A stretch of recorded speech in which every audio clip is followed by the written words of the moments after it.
All right, hello everyone. My name is Clayton Witt, and today I'm going to be talking about my story maps project, specifically what the point of it is and what my main kind of focus is for that project. So, a background in me, I'm interested primarily with studying East Asian history. Typically, that involves a focus on China, Japan, and Korea. Um, Specifically for this map, I have focused on Japanese history during the Meiji period, which is a period from in pretty much the 19th and early 20th centuries, from the year 1868 to about 1912. And it's called the Meiji period because the emperor at the time is named Meiji. So that is kind of the span of his reign throughout that entire period. And the why I chose this period specifically is because it is probably one of the more crucial periods in Japanese history. It is a transition, really from kind of what we would refer to as a traditional kind of feudal society under the Tokugawas to a modern industrial society under the Meiji reformers. And so throughout the map, that's kind of what I'm showcasing, is that I'm showing the transformation of that through the different years.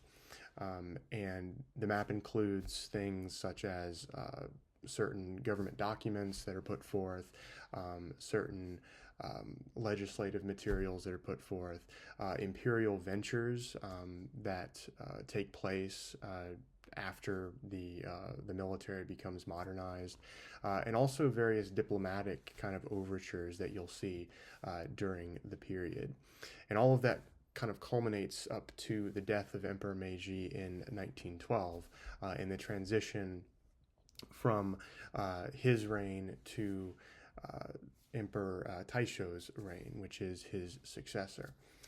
So the importance of this is mainly because it shows the gradual transformation, the gradual industrialization of Japan.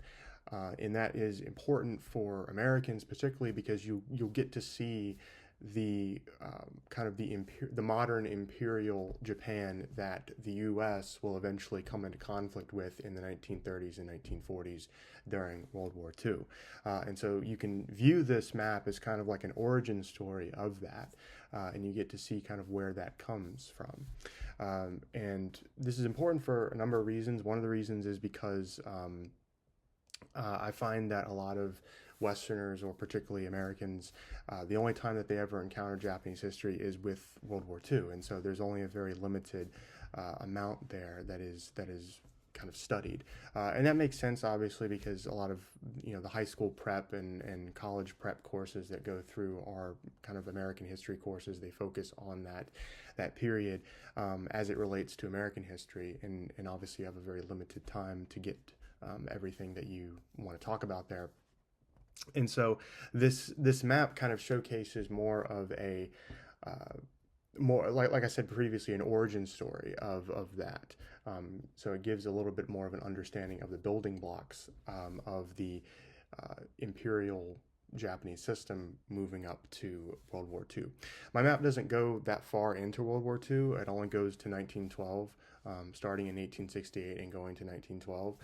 But you'll see some of those developments that will become important later on. The other important thing for the map is particularly just you get to see a transformation, a very rapid transformation of what we may refer to as a traditional society to an industrial society, and the implementing of those kind of Western ideas and Western systems into that society.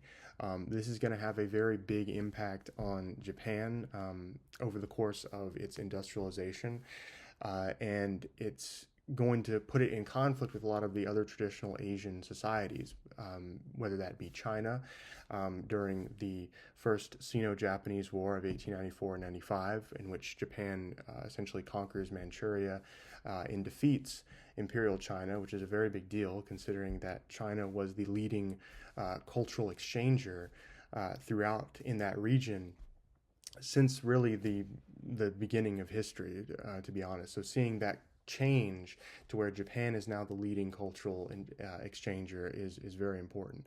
Also, you'll see the conflict with Korea.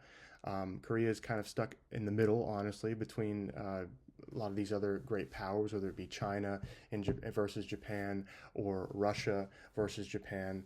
The Korean Peninsula is kind of in that. It's kind of stuck in the middle, and this will eventually lead Japan to occupy Korea in 1910. And so you'll see a lot of that and sort of the beginning of this imperial empire, this movement to eventually the empire expanding so much that it draws the attention of the Western powers, particularly the United States, and it'll put it'll put Japan and the United States in conflict with one another. So that's kind of a rundown of the map and what I'm hoping to showcase for the map. Let me know, obviously, what you think of it, and hopefully you enjoy exploring it and looking at it. And also, happy Thanksgiving to everybody. See ya.